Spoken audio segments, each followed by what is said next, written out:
everyone, and welcome to Couch Talk. My name's Joel, and I'm a lead product manager here at Paytronix. Today, we're going to be joined by Dave Taylor, a C-Store domain product manager with a wealth of POS experience.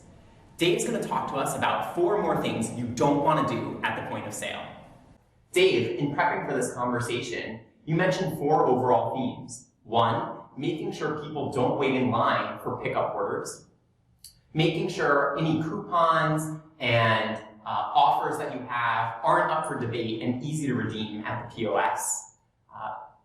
Not spending too much time identifying guests into your guest engagement program at the POS, so keeping that line speed up. And then anything else that's going to make customers stand in line for too long.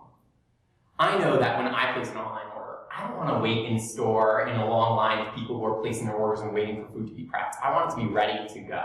What do you recommend for the operations team and in store to enable that experience for customers? Yeah, absolutely. So you see a lot of different brands nowadays rolling out pickup and online ordering, and customers are starting to get trained around the idea of these pickup counters. So if you think Starbucks or Panera or a bunch of different brands, they have some good point of sale or point of purchase printouts and material and signs that mark off, hey, here's where you're going to go for picking up your order. And they clearly print people's names on the items, whether it's Starbucks just printed on the cup, or in Panera, they staple the bag and throw a receipt on there that has your name on it. And it gives a really clear and easy experience for the guests to walk in, grab their food, and leave. And the reason this is so important is because for convenience stores, when you walk in as a customer, you just fill gas, you walk in, maybe you're going to buy yourself a soda. If you see a 10-person line there, you're going to leave. You have places to go, it takes too long, and so any of those people that are waiting in line to just say, hey, I put an online order in, my name's Dave, and then you just hand over the food and the person leaves. It's just a waste of space in that line as opposed to letting them come in, grab their food, and leave on their own schedule. Absolutely, and that really resonates with me. I know just locally by the office, when I drive by the donuts in the morning, if there's a line that I can see through the windows, I do not stop. If there's no line, I absolutely stop in store.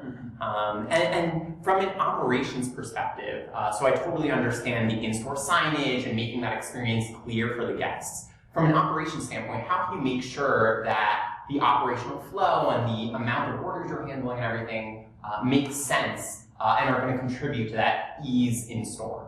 Yeah, absolutely. So I think there's 2 big parts there. So one is when an order gets down to the store, making sure it's clearly marked, hey, this is something that's going to be pickup, needs to go to that pickup counter, and giving your in-store staff the tools of, hey, here, that receipt printout, it has the person's name in big bright letters or big bold letters. And it's not something they have to do anything special for, it just prints out every time. So that's one side of it once it actually makes it down to the store. But 2 is clearly communicating with those customers that are purchasing what their pickup time is going to be like, and having the resources and tools to manage that throughput in a reasonable way. So if I'm coming in and there's 70 people that have ordered food in the last 10 minutes, saying that my order is going to be ready in 10 minutes is probably unrealistic and probably going to be a frustrating experience when I show up and it's not ready for another 20. Yeah, so having that infrastructure in place so you can give realistic times when you're going on, an app or a website, so you get a realistic expectation for when you should pick up your order, as well as on the back end having throttling to make it clear of, we're really busy in store now, so your order is going to be 30 minutes from now. That makes a ton of sense. Kind of moving on to our second major theme that you mentioned, offer validity and kind of not debating coupons. I know when I'm with my friend Molly, she always has coupons for wherever we're going. She's like a super saver. And if her coupon doesn't apply, she will debate, the cashier in the moment. And when I'm standing there, I'm kind of like, this is great because, she's saving me money too. But, if it was anyone else and I was standing behind them in line, I'd be super annoyed because I just want to get what I'm there for and get out the door. How do you kind of avoid those situations in store and that frustrating experience for guests? Yeah, absolutely. So a lot of places when they run programs, like if they do those printout coupons or email you a coupon and things like that, and you're coming in and scanning your phone or scanning the printout, it can cause a lot of confusing situations like that because as a guest, I may not read the fine print that this coupon is only valid through on Fridays, and so when I show up on Saturday and it doesn't work, I'm frustrated because I already came here with the intent of using this. So instead, what we like to do here is when you identify yourself as a guest, that's when offers come up. And so as a guest, I maybe have been notified I have a free drink or something like that, and I swipe my card, and that's when things would pop up there. And in an app, on your website, and through email marketing of reaching out to guests, you have to be really clear and concise on when offers are going to be expire and remind guests when offers are going to expire soon. So when you get that free coffee, if it's going to expire at the end of the day on Friday, on Wednesday or Thursday, you should send a message to that guest and let them know, hey, don't forget, this offer is going to expire on Friday, you've got to use it.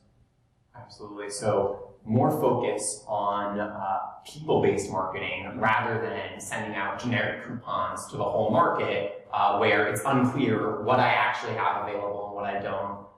And it's always up for debate. You know, if you have an account, Dave, and I'm seeing you at the POS, I know exactly what you have eligible, and you do too at any time you want. Yeah, absolutely.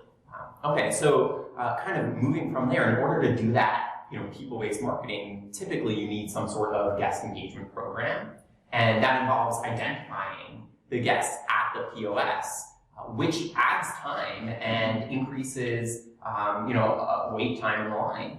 So what are your recommendations to really make that a seamless experience? Yeah, I'm sure everyone's seen walking around with physical cards is starting to die down, and some of your older customers may still like that. It's a great option. But your newer customers, millennials, the younger age groups, you've probably seen a lot of brands starting to adapt the tap to pay with their phone. So one of the biggest things we've seen is a growth thing of decreasing that line speed while also increasing the participation in loyalty or the guest engagement program is guests when they tap their phone to pass over payment, having their guest engagement identification come across in that tap as well. So we've seen both Jimmy John's and Panera roll this out recently with great success. And it's great because it decreases that line speed, gives guests that sort of ease of use of involvement with the program by just tapping in and having all that information come across payment and guest engagement.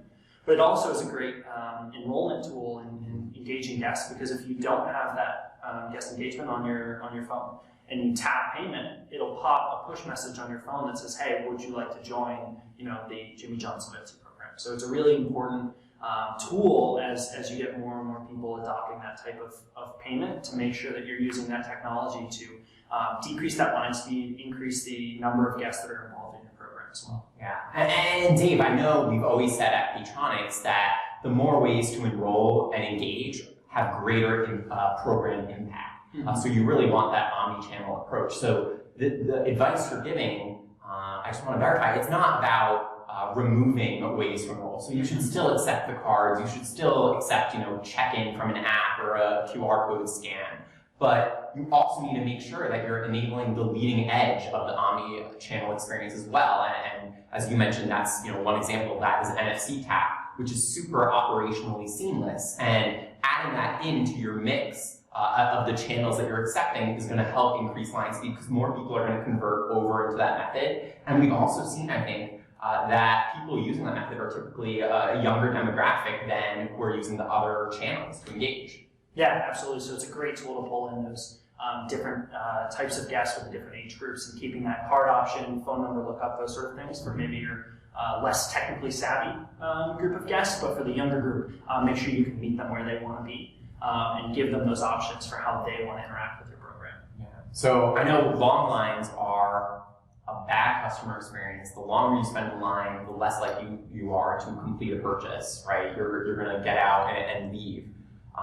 What else can we do to make sure that customers aren't standing in line too long? Yeah, so we've seen a lot of different tools come up. So one is an enrollment tool that we're looking to push forward is, instead of having guests maybe sign up, give information to the cashier, or forbid the paper forms and those things and filling those out, which everyone has nightmare stories with.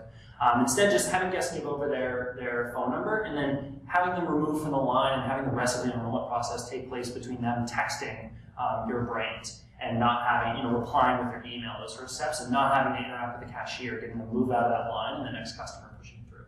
That's one good example of how we see ways to sort of decrease that line, time spent in line and time spent interacting with your in-store operations team, and instead have guests interacting with your brand outside of that experience.